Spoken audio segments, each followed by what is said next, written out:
I'm Tony Altieri, and that is not Riku Mukherjee. It is the godfather of the Nickel City Mafia channel, Mike Thornton himself. Mikey, what's going on, man? What is up, Tony? Good to be back with you. I mean, we used to do these shows together, but you found somebody better and left me, and that's okay. I'm all right with that. By the Well, way, it's not that it's so the genesis of this whole thing was like, remember, like 5 or 6 years ago, we yeah, would be carpooling into work talking about golf, and we're like, man, somebody should just cover this stuff. We stumbled on the Pat Mayo, and we're like, how easy is that to do? Like, yeah, we had thrown out ideas about doing it. We attempted to do it, and then of course you had your run-in with the big C word, which yep. you obviously are healthy. Everything's great now. You're like, hey, I want to start this channel, but like, I like doing the golf stuff, but I really want to concentrate on Buffalo stuff. And then I met Rick, and then bang, this whole thing just kind of happened. By the way, where is the doctor? Rick's, as far as I know, I think he's somewhere over the Atlantic Ocean, flying from Ireland back into the country, right? He was watching the end of the FedEx St. Jude from, I think, an Irish dungeon at like 1 o'clock in the morning. Yeah, so I've been meaning to ask you this. I'm glad we're on here because let me ask you this question. If I was your best friend of 20, 30 years, and I gave you maybe 6 month warning, I don't know, I call you up and say, hey, Tony, I'm getting married. And you're probably thinking, oh, okay, we're going to go somewhere where you're getting married. And I say, I'm going to have my bachelor party in Ireland. Are you in? Are you there with me? What are you going to say to this? Yeah, it is a weird dynamic. Don't get me wrong. Like Chris and Rick, Chris obviously hosts the fantasy football show with Rick. But it is kind of a weird deal. Like they went on like a destination, like bachelor party. Again, the thing that was odd to me about it is I don't even know how many other guys went. Like if it was just them two or like, No, there I were saw 15 people. I saw a picture with a few other folks, but that might have Okay. been local folks. I don't know. It could have been some locals, but I'm shutting that down, Tony. If my best friend of 30 years calls me and he says, "Hey, I want to go to Ireland for a bachelor party," I'm like, "Dude, I'm out on that. Let's keep it local." Now, different question, Tony. I'm getting married. We're taking my wife to Ireland. Are you in? Are you in? And maybe it's a different. That's a different. Yeah, that is a little bit response. different, right? Like again, like a destination wedding versus a destination. Like again, when I think like bachelor party, like I think like, hey, Vegas, Yeah. Scottsdale, name some like resorty destination town. Like, I got some buddies that are doing like golf getaways, like they're going away and going like and playing golf for like 4 days, like at Bandon Dune. But like, I don't know, like taking a trip like to Ireland just to go hang out and drink in pubs, it is a little odd. Like it's I a mean, little outside the norm. look at my last name. Thornton is as Irish as it gets, and you're not going to catch me going to Ireland. There's a lot of Irish pubs here in the United States. Let's just keep Yeah. it local, man. There's one right here, Killarney's in Temecula. Just go right down the street. Exactly. They make car Tony. bombs just as good here as they do over there. Oh man, I'll tell you what, Chris and Rick, we love you. I had to bring that up. It's been on my mind all week. It's nothing like throwing shade to start the show. Like this is a golf show. All we've talked about is Chris and Rick's destination bachelor party that they took together, which again is weird enough. But All right. getting back to the topic at hand, we had a community win, Mike. It was Yes. kind of like I was thinking of analogy, like watching everything kind of unfold, but it's kind of like it felt like I was watching my favorite team play a playoff game, and it was like, we need this third down to close this thing out. Like, we just got to pick up 3 yards. The all-out blitz is coming, and the OC calls the little pop pass to the tight end, right? Like, who's going to throw a pass with like a minute 40 left? All you need is 3 yards. You got the best running back in the league, and the dude catches it and breaks for like 50 for a touchdown to ice the game. And it was amazing because it was that level of emotion, especially because of the way that everything kind of transpired over like the end of it, right? Like the overtime holes that they played, like the sudden death match was fantastic. Yeah, I couldn't take the stress. I mean, I had no skin in the game. I'm not a bettor. I do get into the DK stuff. I think DraftKings golf is one of the best values out there as far as entertainment. 4 days of entertainment. 4 days, you got that sweat on Friday. But I don't do the betting thing. But I'm always rooting for you guys. And I was right there with you, stressing out. I'm like, oh my God. Then you had Rick out there threatening to retire from podcasts. I'm like, who's going to do the show next week? Yeah. So I turned it off. I literally said, I got to go do something. I can't watch this. Maybe maybe I've been jinxing them when I do watch. So I got out of the house. I watched the first playoff hole. I waited a good hour. Finally, I get the nerve to look on Discord and I see, oh my God, they won. I call you for a recap. Tell me what went down. And you give me the play-by-play. It was awesome. Congratulations to you guys. Yeah, it was a nice win. And like I said, there were so many people with Willie Z tickets that had called that. Everything just kind of lined up perfectly. We talked about it last week on the pod, Rick and I did, about just the course setup itself and the fact that putting at this course, TPC Southwind, was probably the least important. Don't get me wrong, putting's always important, but it was the least important statistic when you looked at the guys who had won previously here, right? It was a ball striker's paradise, and we just needed Willie Z to putt to the field. As it ended up, he gained 2 strokes putting versus the field. I mean, he was so clutch in the playoff and down the stretch, but it was funny because there were 2 main things that I took away from it.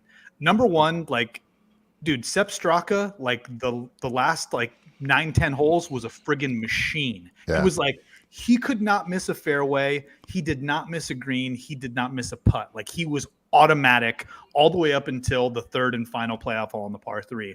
And then the second thing was the complete opposite.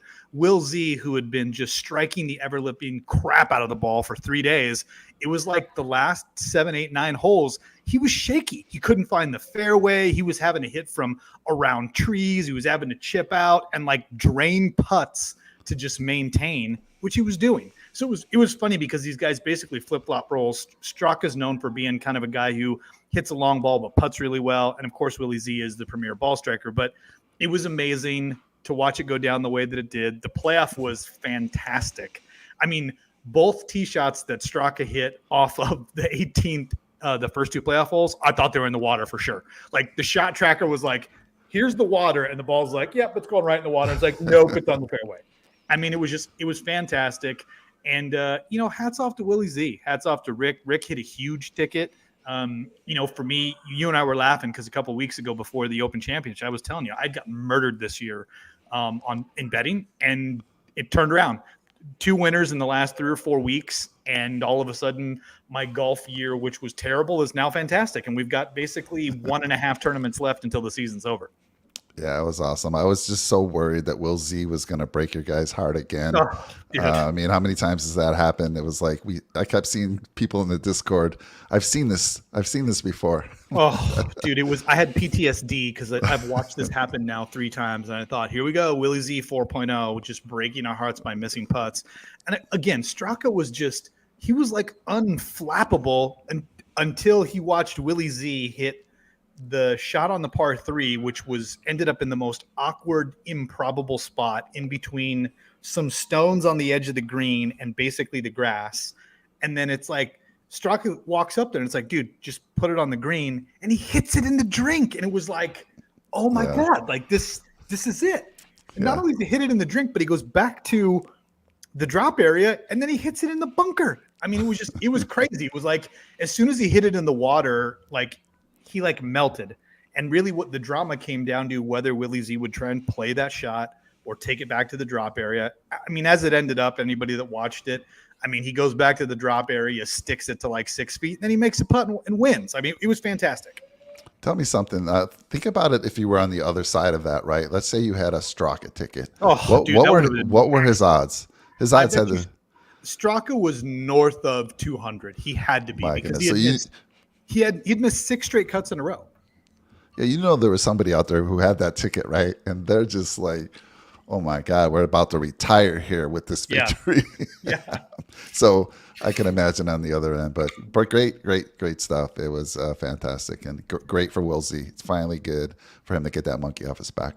Yep, it's the last tournament, full field tournament, 125 guys. So technically a full field is 150, but that is the last full field event. This week we have the BMW Championship. It is a no-cut event, and there's only, I think, 69 guys in the field this week. Cam Smith, if you don't already know it, the number 2 player in the FedEx Cup standings, number 2 player in the world, however you want to rank him, he decides he's not going to play this week. He's got a sore hip. I wonder if it's that he's got a sore hip or he doesn't want to deal with the continued like live BS / pressure that he was getting before the start of last week's tournament. Yeah, so he's a lock to get into the final, Yep, right? he's already in the Okay, top so, 30. so he's a lock there, and unless he, I mean, the way they do it, I think next week you'll actually be showing how they actually do the final round, right? Because Yeah, we'll somebody, talk through that. right? So for me, it could be, but I don't know. He's a young guy. I think he's been playing a lot of golf, and he's just like, you know what? I'm not going to really gain too much ground, even if I was to win this thing. So I'm going to rest up and just bring it. I don't think the live is playing into it on this one. Now, I did worry about Cam Young, right? Cam Young seemed to be definitely affected. And when you guys At broke least the, day one. Yeah, at least yeah, day yeah, one. right. When you, well, even, dude, he only had one good round, really, was day four. I had him on my DK lineups. Yeah. He made the cut barely, and then he has a good fourth round. But I felt he was affected. Cam Smith, nah, I don't think so. Yeah, I mean, I like Cam Smith. I mean, it would be a huge blow to the PGA if he and Cam Young and a number of these guys that are rumored, Cantlay, Xander, Hideki, that would be a massive blow. And I think everybody's kind of waiting for the other shoe to drop post the end of the FedEx Cup playoffs, which obviously everything wraps up here at Eastlake in 2 weeks, which, by the way, Mikey, I will be out there for Eastlake. I'm excited about that. Oh, very cool. Yeah, so I'll be on the grounds for, I believe, at least Friday. So I'll have to confirm all that. But getting back to the argument, for me, I've always felt like competition between leagues brings out the best. Like we see this, and it's something that I referenced before in the conversation with Rick. It's like when the XFL came out, everybody was kind of like, oh, it's a joke. Why would anybody do this? It's gimmicky. But there were a number of things that not only broadcast related, but the way the game was shot and even some of the rules that were adopted by the NFL because they worked. And I think that's something that the PGA can do with the live is look at some of the formatting, the way that they do things, the scoreboards, all of those different things, and see if some of those things can be, I guess, leveraged to a larger audience that follows the PGA. I don't think the live tour will by any means, overtake or surpass or kill the PGA. But I do think that it will help them get better. It will improve the product, the coverage, the scoring, a number of different things. Because I think the PGA is one of those things. It's run by a group of people who are purists, and that's one of the things, in my opinion, that's always hurt baseball. Right? Like baseball is a great game, but baseball is a purist game. People love the statistical aspects, the tradition, the history. And there's many things that they're unwilling to give up or adapt to because it may hurt those things. And the reality is, if you want to continue to bring in new fans and attract new audiences, like you've got to adapt with the times. And I'm hoping at the bare minimum that the live has that impact on the PGA. Yeah, I think it will. But one thing, you talk about, and I know Rick's big on tradition. He talks about that all the time. But the players are speaking loud and clear. It's all about the money, man. It is all about the money. And the fact that the PGA is starting to, there was a couple guys that couldn't play in the tournament or in the FedEx this year because they're on live, right? So they were blocked in court. I guess it went to court and it blocked them. So I think the PGA is really going to hurt themselves if they continue to keep all these really, really talented golfers out of their tournaments. Do I think from a technology standpoint? Sure. I haven't watched any of the live tournaments, but I'm sure if they're bringing some new technology, just like, what was it, the XFL had for the NFL, I think you'll definitely see some improvements there from the tech side. But I don't know. I'm concerned about the PGA with their tradition, and they're gonna need to adjust and do something because these are big names, big names.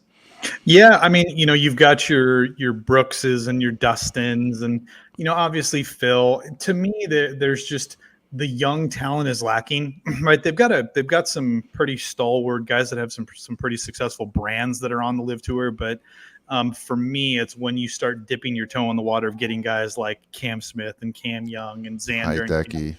Yeah, you start grabbing the future of golf and incorporating that into your product. And that's a scary proposition for the PGA. And I think the biggest complaint that most of the people have made have been the current live players' unwillingness to say, I'm doing this for the money. I mean, you're right on. That's exactly why they're doing it.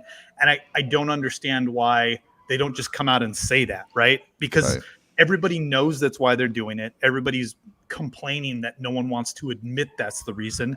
But that's the reality. Like, They get to work less. This is golf. Professional golf is work for them. They get to work less and they get to make more. Like you take out the aspect of PGA Live from that. If I said, Mike, you could work 3 days a week instead of 5 and you could make double the amount of money that you're doing, of course you would choose that option.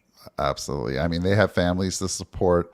I mean, if they're getting this big money that some of them aren't even ever going to make during their whole career on the PGA. So of course I'm taking that deal all day long. And it's a business, just like the NFL is a business. Yeah. You know, you can't, I wouldn't pass it up at all. So I don't blame them for taking the money, but it's obvious it's about the money and they're speaking loud and clear. And, again, PGA is going to have to make some odds quickly. Yeah, I mean, just to put a button on the whole live thing, for me, the other part of it for the players is, the PGA is a monopoly, right? Like they basically treat these guys like independent contractors. So when these guys go to tournaments, and I use a guy as an example, like your Troy Merritts, your Trey Mullinexes, like these guys who have been on the PGA Tour for a few years. Merritt's actually been on tour for almost a decade now, but let's use Trey Mullinex. Had not won. He had been bouncing back and forth between Korn Ferry and the PGA Tour. And the thing is, like, if you're not winning and making cuts, you don't make any money. Right. And these guys have to fly not only themselves and their caddies, but they have swing coaches and their wives and they have a team of people that they are basically supporting week in and week out. And if they're not making cuts and winning or contending in tournaments, they are losing money, and they rely on sponsors and people that donate and give money to them to be able to continue to pursue their dream of playing on tour. Give me another sport where you are at the top of the game, where you could potentially go broke trying to pursue your professional sports career. It doesn't exist anywhere but in golf. Right. And isn't Liv covering those expenses? I mean, absolutely. They're covering what, the flight there, the stay, everything, right? They're even covering it for your caddy, whoever else you're bringing, right? So, yep. Yeah, I don't. That actually surprises me that the PGA doesn't at least provide the housing, at least. So yeah. Well, I mean, it just like anything else, like the Major League Baseball, the NFL, NBA, National League, National Hockey League, like there's retirement for these guys, right? You play 3, 4, 5 years in the league, you earn retirement. And there's nothing. Again, golf doesn't have the same impact that these other sports do on your body. But at the same point in time, like, these guys shouldn't basically have to flirt with going broke every year trying to pursue their dream and playing at the highest level.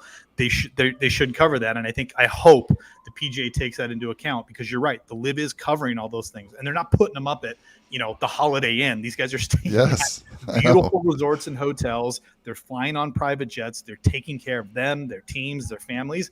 PGA Tour needs to do the same thing. The PGA Tour makes billions of dollars every year. They need to make sure they're taking care of their talent, so that way these kinds of things don't happen.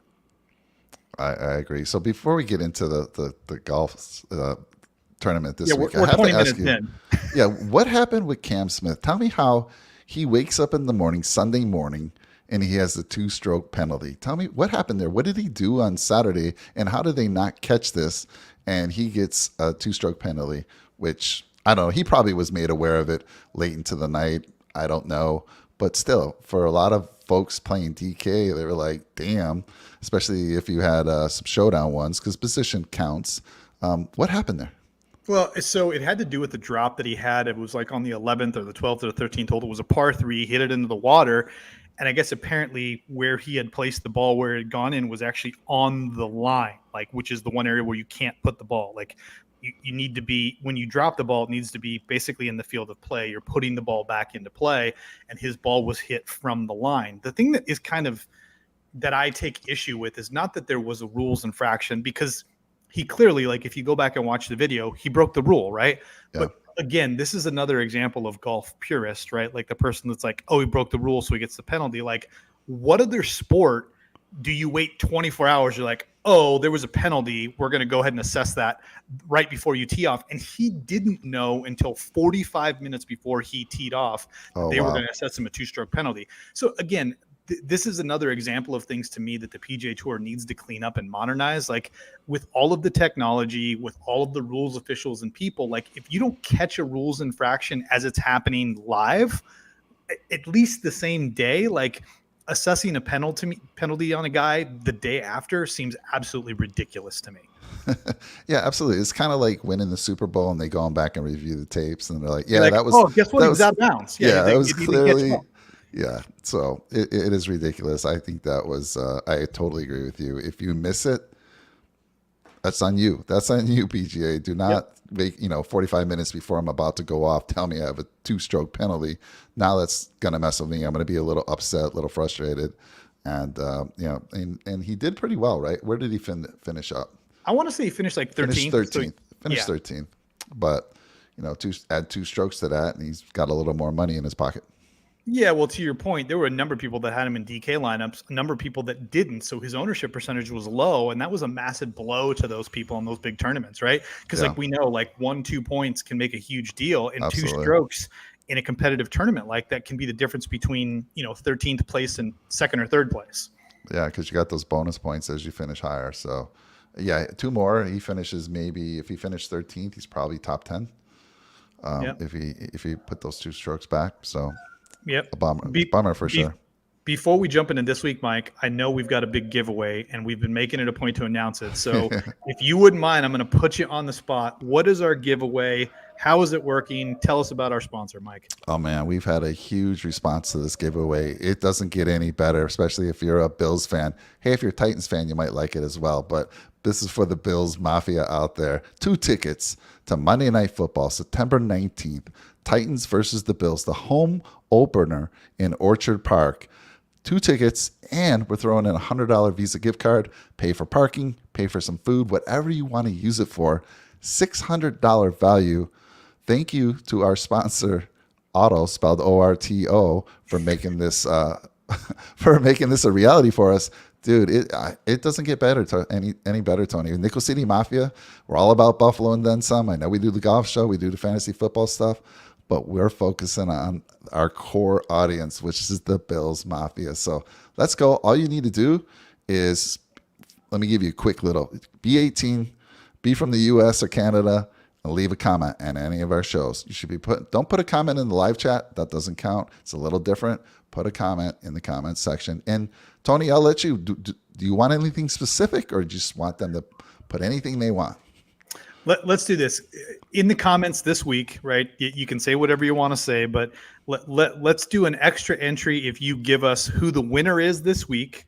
And then the second one is your favorite player below $7,000 DK wise. Like, so those 2 things, who's the winner, and give us one guy in the 6Ks that you are going to play this week and why. And we'll give him an extra entry.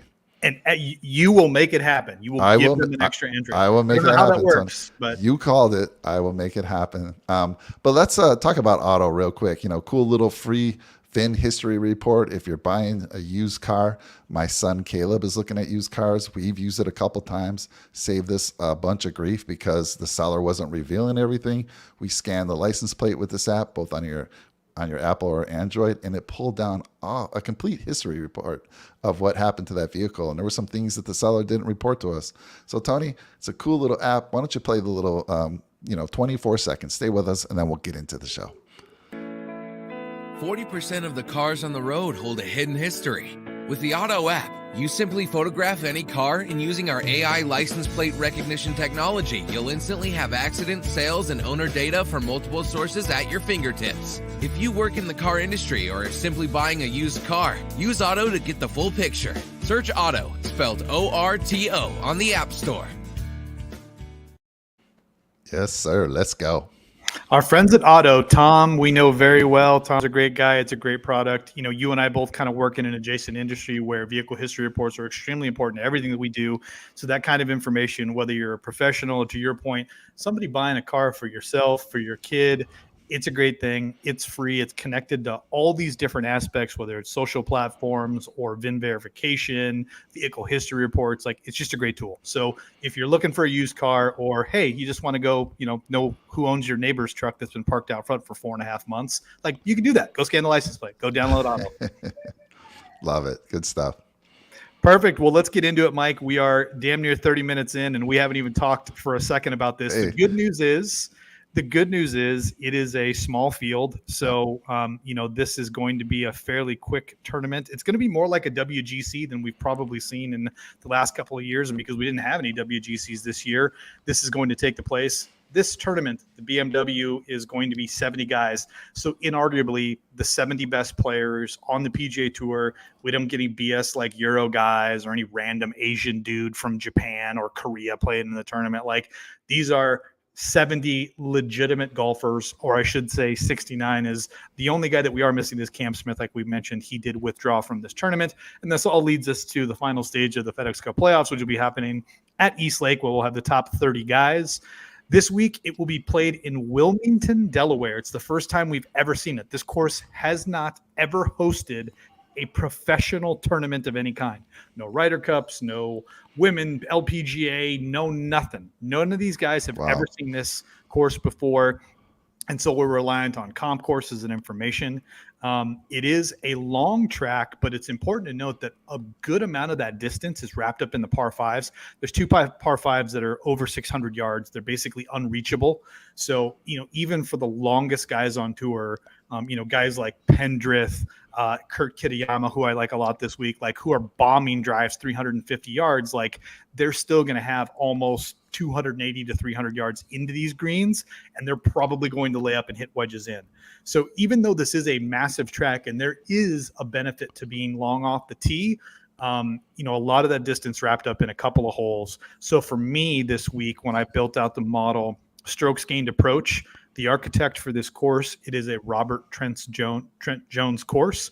And the places where he's designed before, Firestone Golf Club, Congressional, Baltusrol, like one of the earmarks of Robert Trent Jones courses is undulation elevation changes. So typically you have an elevated tee box hitting down into a fairway and then back up into an elevated green. So what that means is you're going to get a lot more roll off the tee. And so guys who are long off the tee are going to have a benefit. We believe that the rough will be penal, but not ridiculous. So there will be a bit of a premium on guys who are hitting good drives. But again, if you're going to err anywhere and say accuracy versus distance is definitely the way that you want to go, because this course will play fairly long. But just like courses like Torrey Pines, which we have here in San Diego, we see guys hit driver the majority of par fours. The reason why is even if you hit it into the rough, you're better off hitting into the rough at 300 yards than you are at 260 yards. It does have fairly narrow fairways, but again, we expect these guys, it is a bent grass course, to be able to get up and down. And for most of them, because they are hitting drivers, even on these long par fours and par fives, we're going to expect them to be hitting wedges into a number of these greens. Interesting. What do you expect the scoring to be like? Do you expect it to be similar? Because that makes a big difference on the golfer that I'm going to look at. Do you expect it to be similar to last week where, 14 under, 15 under, bit of a difficult course, or are you expecting under 10, around 15? What are you expecting here? What are you thinking? It's a great question, and I don't have a phenomenal answer. The reason why I say that is this course, this tournament's bounced around to a couple different courses. Last year, was like the longest playoff in history, where we watched Bryson and Cantlay basically play 5 or 6 playoff holes over and over and over again. But they went into that, I think, 21, 22 under, something ridiculous. Wow. And the year before, it was played, oh my gosh, at it's going to kill me that I can't remember what it is. Anyways, Rahm won it at 4 under. So the way that this has gone, at least from a setup perspective, is the PGA has set it up where it's like, okay, let's see how they do. And if they light the course up, the next year they make it more difficult. Like I said, so the year prior to Rahm, I think the winning score was 18 or 19 under. So they ratcheted up the conditions. Rahm wins it at 4 under. They dial it back the year after. Cantlay wins in a playoff against Bryson at 21 or 22 under.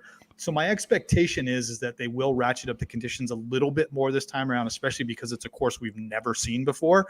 I'm guessing that the scoring is probably going to end up in that 13 to 15 under range, is just my gut shot on where I think we end up. All right, cool. It's good information. Yeah. So getting into it, like I said, we've only got 60 some golfers in the field this week. Cam Smith has withdrawn. At the top of the board, we've got Rory McIlroy, John Rahm, Justin Thomas, and of course, our boy winner from last week, Will Zalatoris.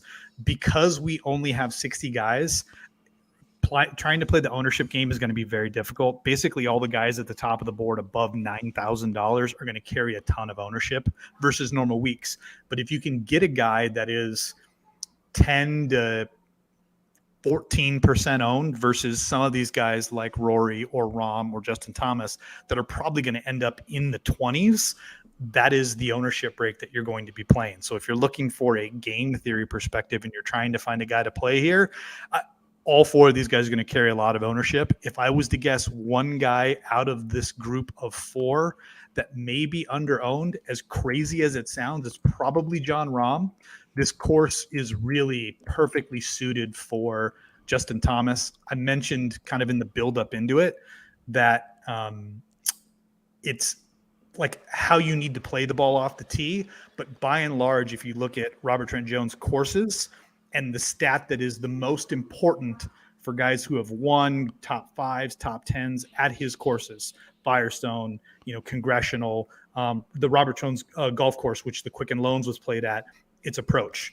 And nobody has been better on approach than Justin Thomas over the last 6 to 8 months. So this course is perfectly suited for him.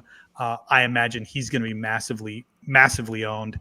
And if you look at ownership kind of coming in here, actually, surprisingly, the guy that's coming in, and again, this is a Monday night, the guy that's coming in at the lowest ownership is Will Zalatoris at about 16%. Yeah, I think people are always afraid. They're like, hey, he got his win. He got the monkey off his back. He's going to come back and just not have that same type of energy. And they expect to not have a back-to-back. And it is rare, but we've seen that this year. So, I wouldn't hesitate to go with Wilsey again, going back-to-back. I wouldn't be afraid of that. The guy that is interesting, I thought you were going to say Justin Thomas. I thought Rahm played really well last week, and yeah, he's been playing pretty bad, but he might be at that point now where he's turned it into getting into another gear. Justin Thomas played pretty well last week too. He finished 13th, and Rahm finished 5th. So, and then the real one for me, who I think I'm going to go back to, he broke my heart. I had a 6-6 lineup. This was the guy I didn't even worry about. I was worried about these other 5 guys because I went way up top for Rory last week. I found all these other 5, these 5 other guys. Some of them were in the 7s, and they got through the cut. And freaking Rory, bogeys the last hole, breaks my heart. But I won't hesitate to go back to Rory. And because there's not much of a difference in the pricing, I think I'm going to find some extra money and go back to Rory. Yeah, and I don't think you're the only one. I think a lot of people are going to go there, just looking again on a Monday night at ownership right now. Basically, those 3 guys, Thomas, Rahm, and McIlroy, are all coming in at right about 20% ownership. So, I think the common build this week, because it is a no-cut event, is going to be to grab a guy from the 10Ks and a guy from the 9s, or maybe 2 guys from the 10, and then drop down and play scrubs. So again, I think a balanced build could end up being the more contrarian way to build lineups for DraftKings this week. And you could get some benefit from doing that. And just looking how ownership is breaking down, I think that's the way a lot of people are going to go. And that's why you have all 3 of those guys coming at 20%. I mean, Will Z, you mentioned it, and it's the point that I wanted to make is this year we have seen guys go on runs, right? Scotty Scheffler did it when he won 3 or 4 times. Cam Smith has done it, winning 3 times on tour. Xander Schauffele had his run. Tony Finau had his run. So the question is, do you believe that this is Will Zalatoris' run? Like, we've watched him play so well all year. He finally gets the monkey off his back. And again, if we're talking about a similar setup in terms of the types of stats that you're going to need to carry on this course to have success, if Justin Thomas sets up great, I get Will Zalatoris should set up great too. Absolutely. I have no problem going back to Will. I mean, this could have been his 5th win of the year. He's been in so many tournaments, so close. And now he got that monkey off his back and he can go on a roll. So, I mean, I would not hesitate. If for me in this range, I'm either going to go Rory and Will. Maybe I will start a lineup with both of them. Like you said, I feel you can get some really good players down in the lower ranges, which we'll talk about. I do agree with you. I thought maybe Thomas would come in a little bit lower on, but it sounds like right now they're looking like pretty equal across the board. So Yeah. for me, if I'm going to come up here, I'm going to go with Will Z or Rory, and maybe both of them to start my lineup. Yeah, I think if I'm going to grab anybody, it's probably going to be Will Z. I just, to your point, we've seen the hot hand just kind of carry over. And if I can get him at a discount in ownership compared to the other guys at this price range, I think it's the perfect marriage of game theory and then a guy who, again, should play well here. Dropping down into the next tier, we've got a number of familiar names. Finau, look at that, 1-1-1 across the board. He's been so, dude, he was in contention again last week. Yeah. So, you can basically pick your poison here in terms of ownership, right? The way things that are kind of breaking down right now is Finau is going to end up being the most heavily owned guy. He's coming in at anywhere between 25 and 30% ownership here on a Monday night, which is insane. But he is the highest owned guy in this range by far. Everybody else is kind of in that 13 to 15 range. So you can kind of pick and choose if you want to play Xander, Burns. There really is no benefit or difference. The only guy that's coming in low owned, and to be honest with you, other than Tony Finau, he is inarguably the hottest guy on the planet, is Tom Kim there at $9,000. Oh, love Tom Kim.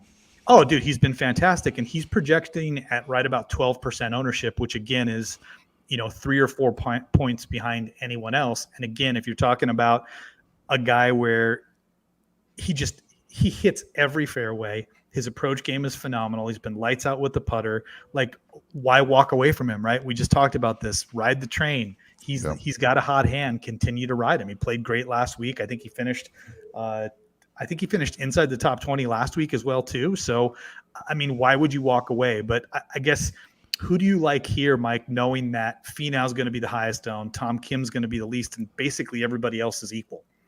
So, by the way, Kim finished 13th, so another good another good tourney for him. So in this range, look, okay, it comes down to, for DK purposes, what type of player are you? Me, I play about 4 lineups, Tony. I invest. Yep. I'm under $50. I'm not playing a lot of lineups. I am playing in single entries. So for me, I'm not looking for that advantage, like ownership advantage. I'm looking for the best players. And right now, Tony Finau is the best player on the planet. He won back-to-back. He was in a contention again. I think it was he finished 5th last week. And Tony has always scored. So when we're in a no-cut event, this guy's going to rack up some points for you. He's going to score, and that's what I'm looking for. But ownership aside, obviously you're saying he's coming at the highest. The other guys I like is Tom Kim, Sungjae Im, and I've played Fitzpatrick quite a bit, and he's been doing quite well. So I'm going to go back to Fitzpatrick as well. Yeah, for me in this range, I mentioned Zalatoris is my favorite above 10K. I'm going to continue to pepper Tom Kim. Like, especially if I'm getting a discount on him. Like, there's nothing that tells me I need to walk away from that. So I'm going to continue to play him. Morikawa showed signs of life last week. Guy could not hit a 4 or 5 foot putt to save his life, even though he played very, very well on Sunday. But for me, I'm going to go Kim, and I'm going to go back to Scheffler. Like, again, this guy is the number 1 player in the world. We're getting him at $9,800. Yes, he's coming off a missed cut, but I do think that this is the kind of tournament and setup where it's made for him to roar back. So, I would love to start my lineup Zalatoris Scheffler, Zalatoris Kim, because I think, either one of those guys, again, we don't have a cut to contend with, but you want guys that can score. And you brought up a great point, DraftKings scoring, right? Of all the guys in this field, the 68, 69 guys in this field, Scotty Scheffler is number 2 overall in DraftKings scoring over the last 50 rounds. So that's an important component, right? Yeah. Who cares about all the other things, right? If you're playing these guys on DraftKings, we're not talking about outright betting. We're talking about building lineups. You want guys that can score. Who gives a shit if the guy finishes 5th or 25th? If he scores more points DraftKings-wise than anybody else, that's all that matters.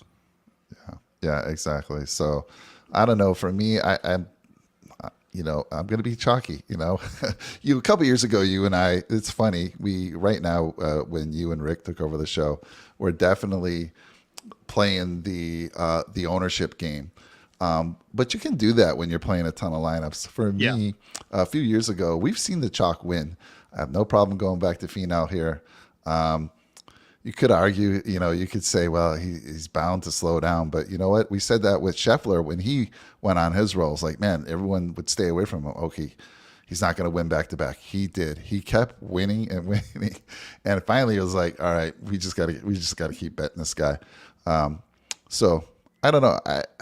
If I'm playing the ownership again, I'm staying away from Finau, but I can't do it. He's got to be in my lineups.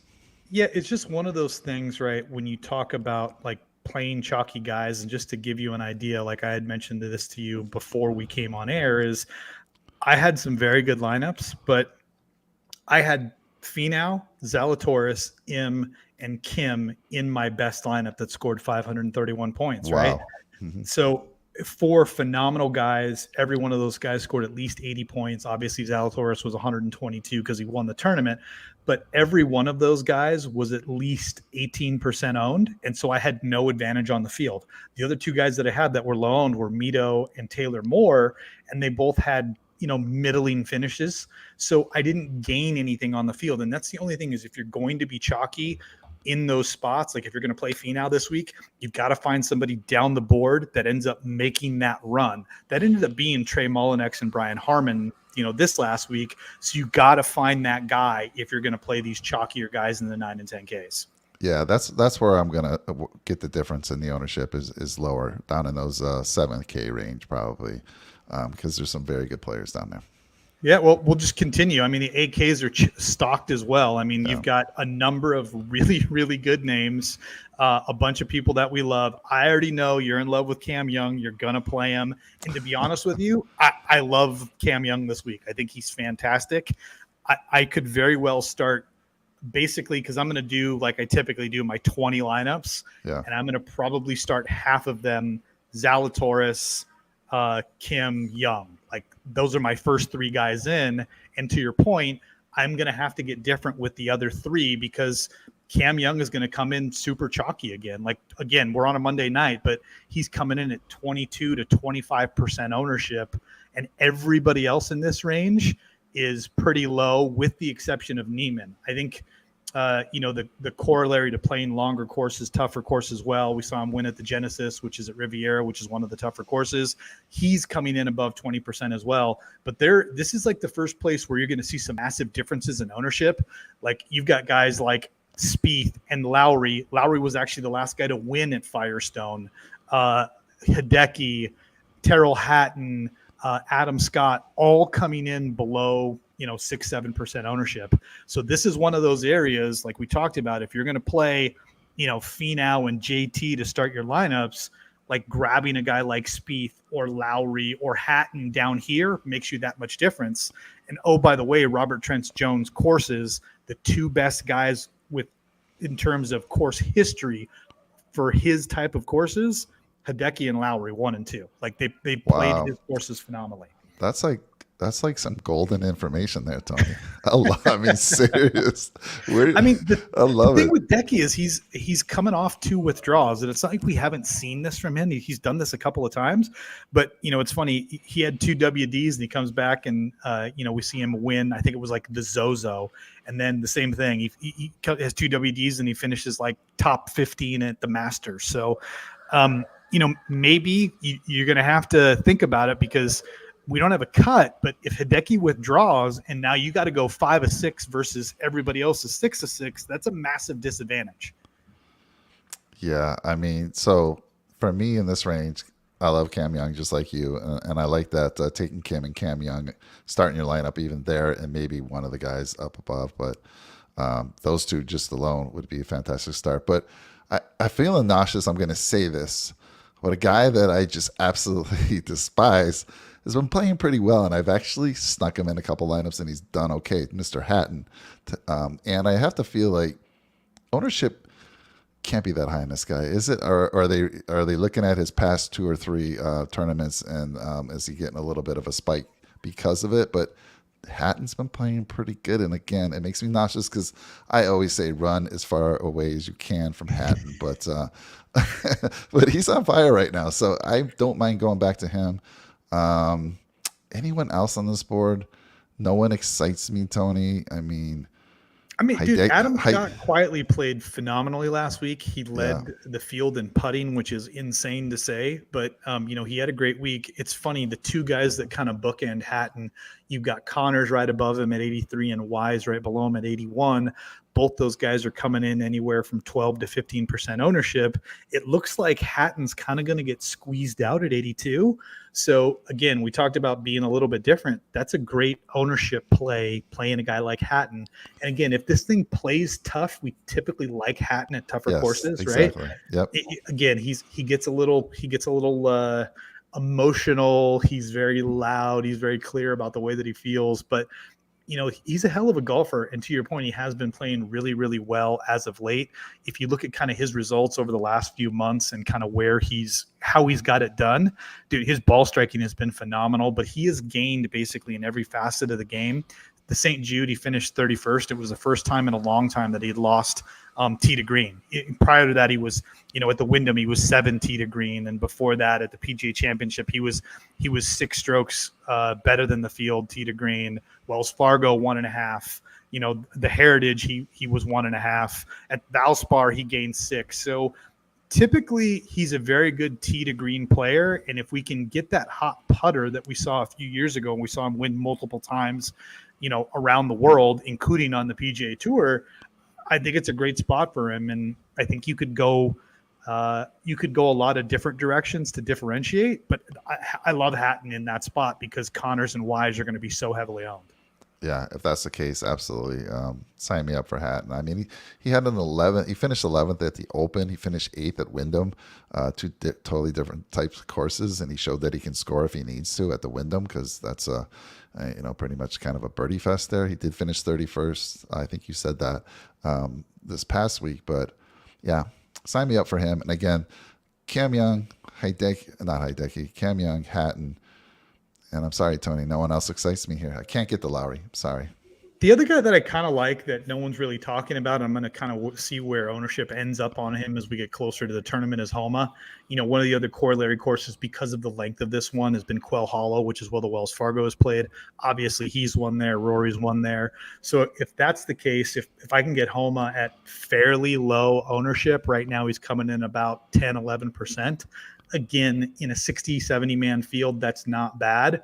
I like that. But Hideki's the one, man. Hideki and Lowry are the two guys. Early in the Discord this morning, I'd put out that, Lowry was one of the first guys that I looked at.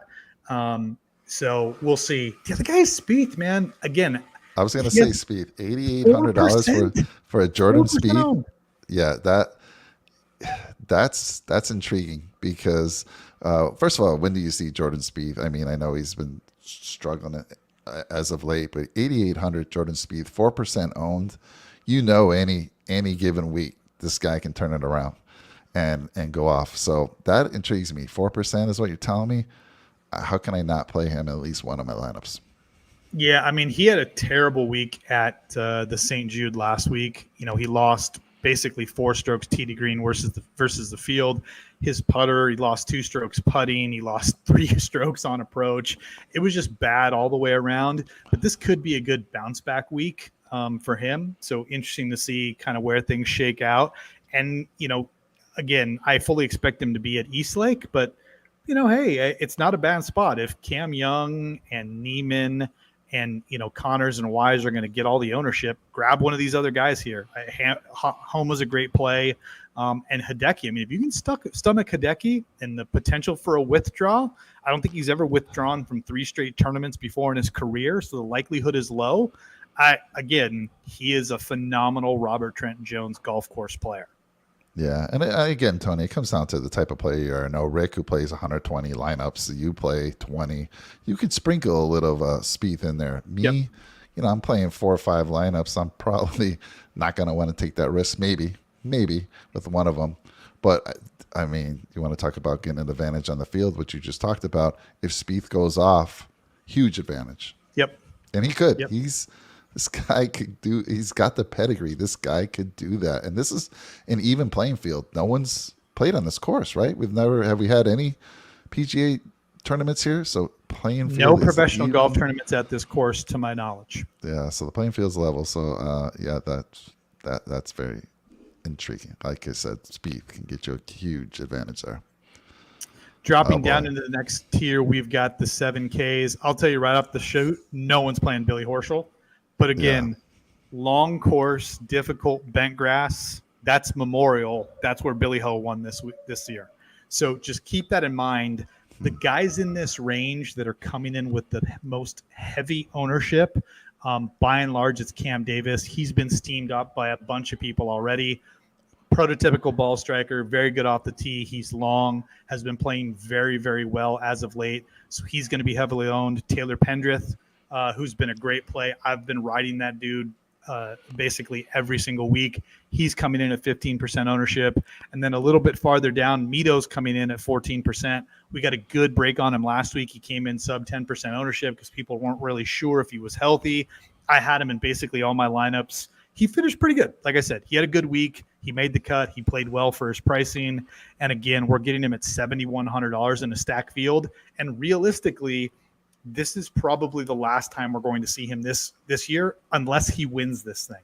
If he doesn't win, I don't think he's got enough FedEx Cup points to get into to Eastlake. So he needs a very good showing if he wants to be there a week from now.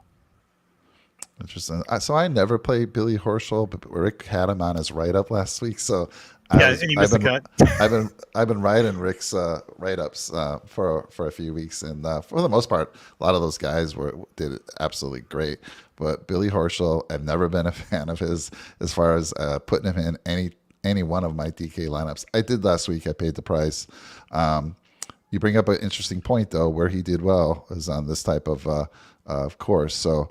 Again, you're going to get probably low ownership, like you said, Billy Horschel. That's interesting. If you're playing that type of game, you want to get an advantage on the field, and he has a good week.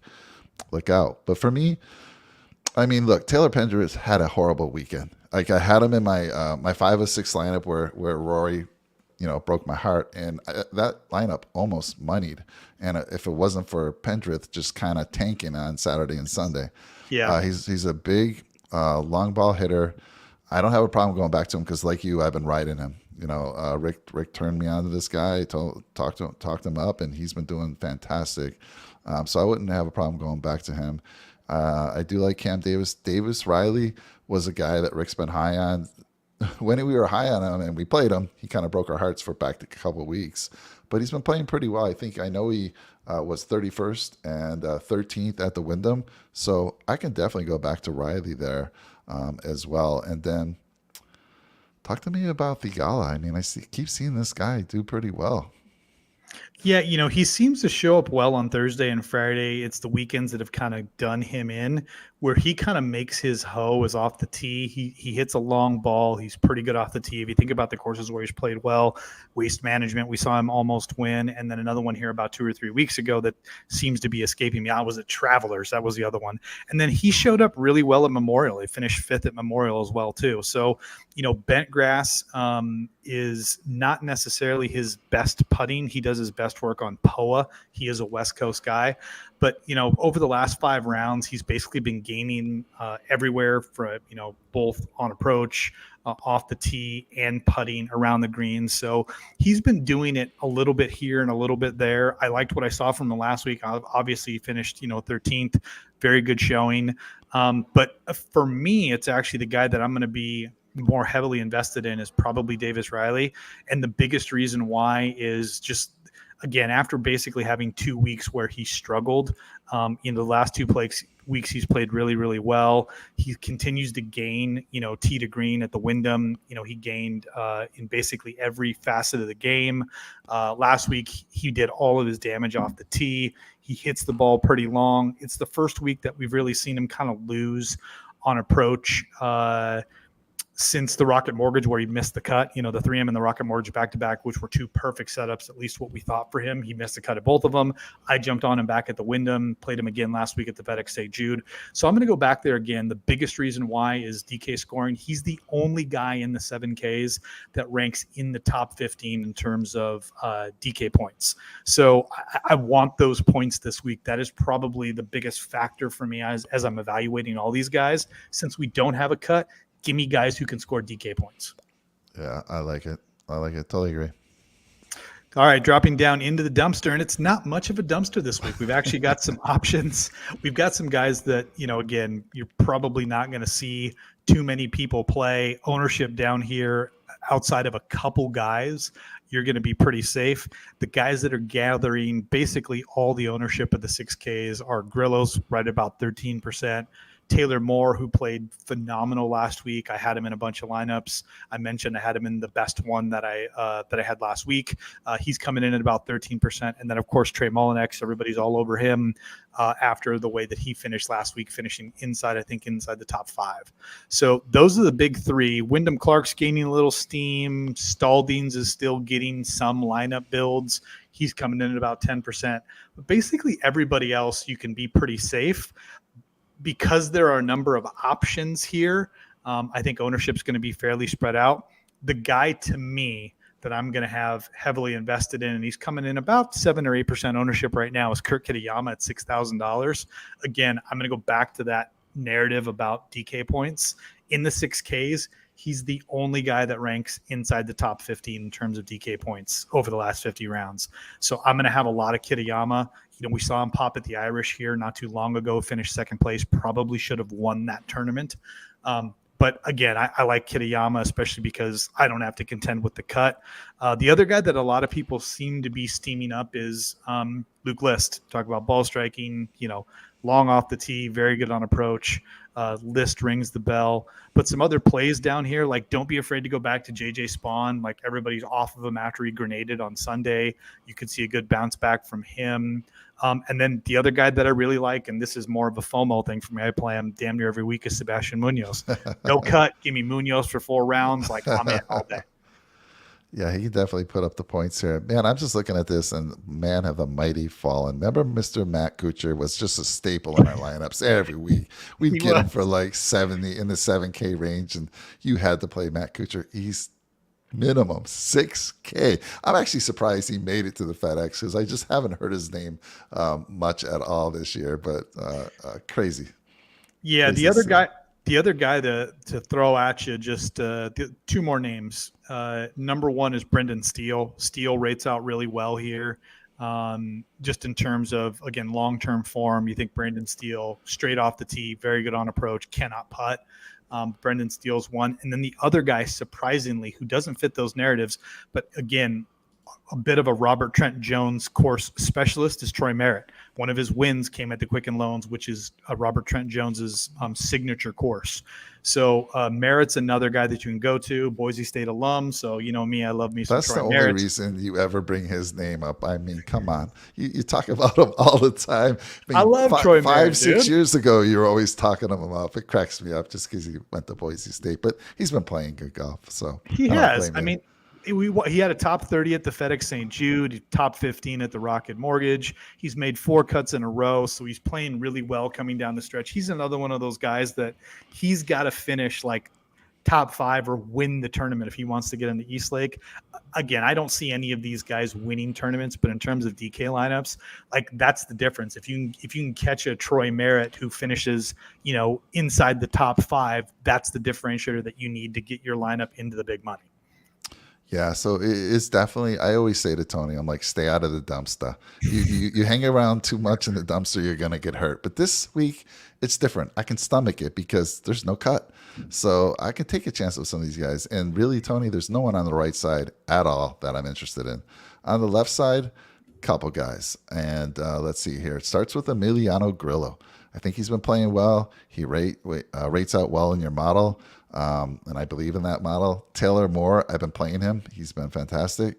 So why wouldn't I go back? I know probably everyone else is on him. I think you said he's coming in higher ownership. Merritt, I don't have a problem only because he's from Boise State and you talk about him so much. So I have to jump on that wagon. And talk to me about Stallings, who are guy Mr. Dr. Rico called as a possible long shot winner last week. He picked Zalatoris, but he said as a long shot, he was all over Stallings. And Stallings is rating out very well in your model. I don't think you mentioned him. So talk to me about Stallings. Yeah, Stallings basically had been riding hot form since the Travelers.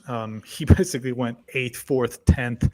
and 13th all the way through the Wyndham until he missed the cut at the FedEx St. Jude.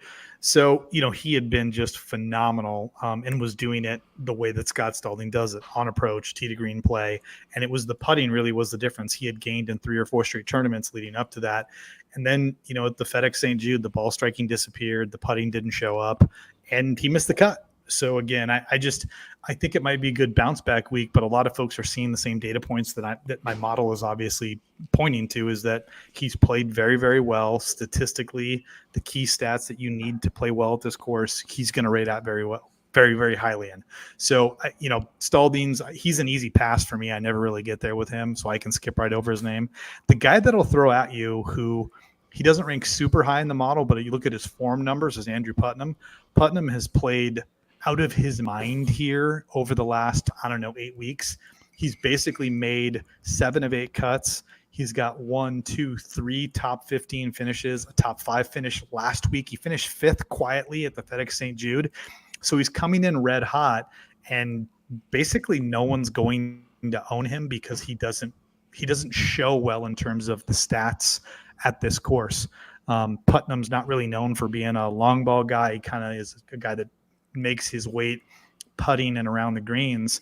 And right now you can kind of swoop him up anywhere 6 to 7% ownership. So, Putnam is a sneaky little play. Like if you went like Kitayama Putnam and then like threw in 4 guys up the board, like that's a nice little way to be contrarian. Again, to your point, we don't have to contend with the cut this week, but remember DK points are at a premium. So you definitely want to focus on guys who score. Yeah, DK positional points. Putnam was a staple in my lineup a few years back, so I'm familiar with him. I like him, although I just haven't heard his name enough, so I can't get there. Again, because of the type of lineups I'm playing, I'm only playing a very few lineups, so I'm not going to take a chance with a guy that I haven't really put on any of my DK lineups this year at all. I do want to ask you about Mullinex. So I didn't get to check the model last week. Did he just come out of nowhere and now all of a sudden he's 18th in your model here? And I know he's going to get heavy ownership, but where was he in the model last week?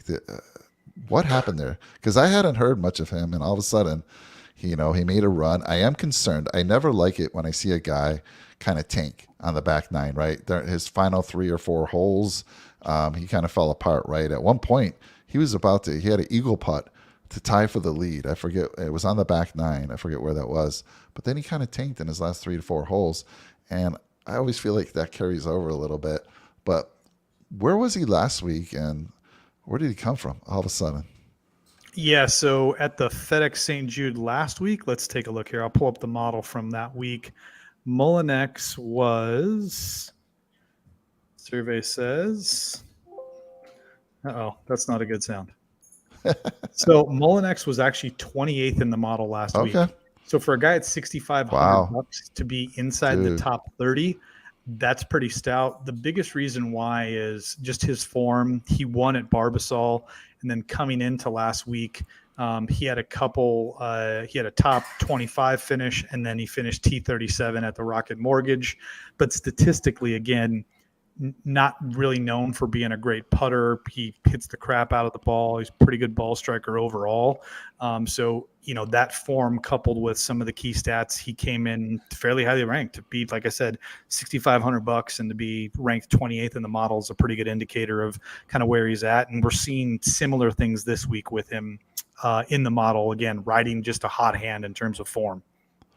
Oh, that's fantastic. Usually when I look at your model, I like to stay in, top in 30. The green. Yeah, exactly. And so 30th is kind of getting where again, it's usually top 25, but fantastic. I mean, your model called it. I didn't realize you had him that high in the model last week. I might have, taken a chance with him. But again, not a guy that I've played a lot. And he just nailed it. And I'm sure he was very low owned last week as well. It won't be the case this time, especially at that price.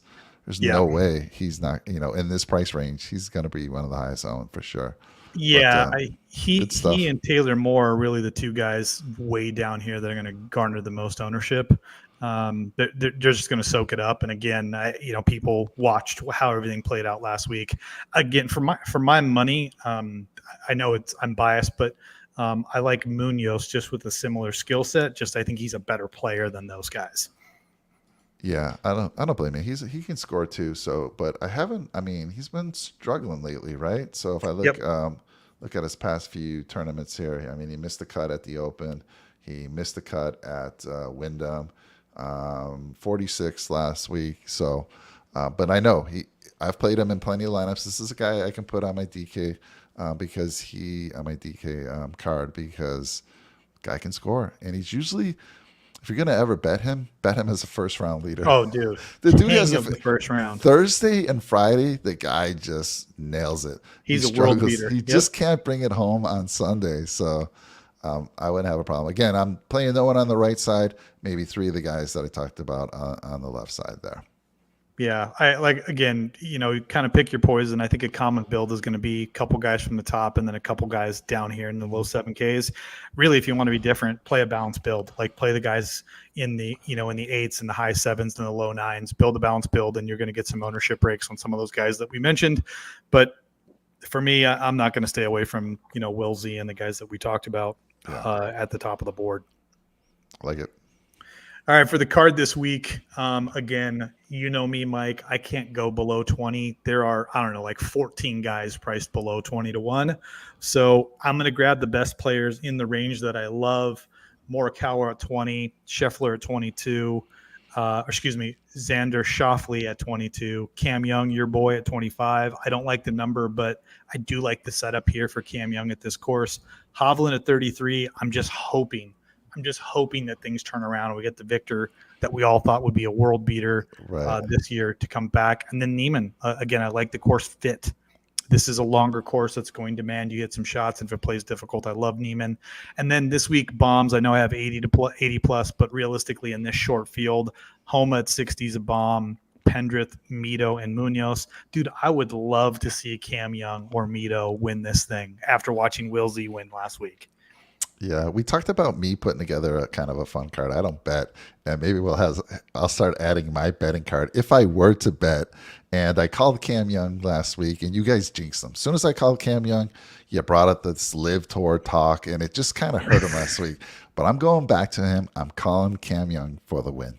All right, Mikey likes Cam Young. Let's get into Rick's card while we're here. He loves your boy. So all three of us are on Cam Young. Yep. So if that, I would consider that a community win if Cam Young can pull this thing off. I would love to see it. He's played great in this course. It is in the Northeast. It's a home game for him, so you got to love all those narratives. Again, very similar to me with Hovland, but he's going Spieth and Lowry. I like the Lowry call. For me, it came down to Lowry and Neiman. Initially, I had Lowry, and then I pivoted to Neiman. I just thought course fit. And then he has a number of bombs. I love the Cam Davis number. He and I are both on Pendrith. And then he goes all the way down into Mullinix and Siwoo plus 150 and 175. I just think the winner's going to come from the top of the board. There's 14 guys that are the 14 best players in the world, and there's a reason why they're all priced under 20-1. But not for me, not my money. I'm going to throw all my money out the window on Cam Young. Not only did all three of us pick Cam Young, he's a twin of Chris on the show. He looks like Chris to a T. Chris doesn't think so. Chris with brown hair, because Chris, exactly. Chris is a full ginger. Same height. He's got the same type of beard. I mean, if one of these shows, we got to put a side by side of Cam Young. You got to do it, Tony. I know you're very good with the Photoshop. I'll have to get a Chris Cam Young comparison on the show. All right, Cam Young for the win. I like it. Well, I appreciate it. Again, make sure that you comment and subscribe. The 2 comments that we mentioned to get into the tournament, to get bonus entries from Mike. He will make sure that he grabs your name for the tickets. Yep. The 2 things you got to do, you got to give us a winner and then your favorite play below $7,000. 6K guy in the dumpster. Who are you playing this week? Best of luck to everybody. Mike, thanks, man. This was like old hat, dude, like old days. Sitting in your car on the way to work talking about all the guys we hate to play in DK. I couldn't leave you alone, man. It's tough to be on a show live by yourself, right? I just couldn't do it. I appreciate it. I appreciate the lifeline as the people watching the show are. Best of luck to you this week. Best of luck to Cam Young. Let's go, Cam Young. Yeah, let's go, Cam. All 3 of us. And hey, watch the show, subscribe, send it out. Best of luck to everybody, and we will see you here next week again for the Tour Championship. Mike, have a good night. Thanks again, brother. Thanks, everyone.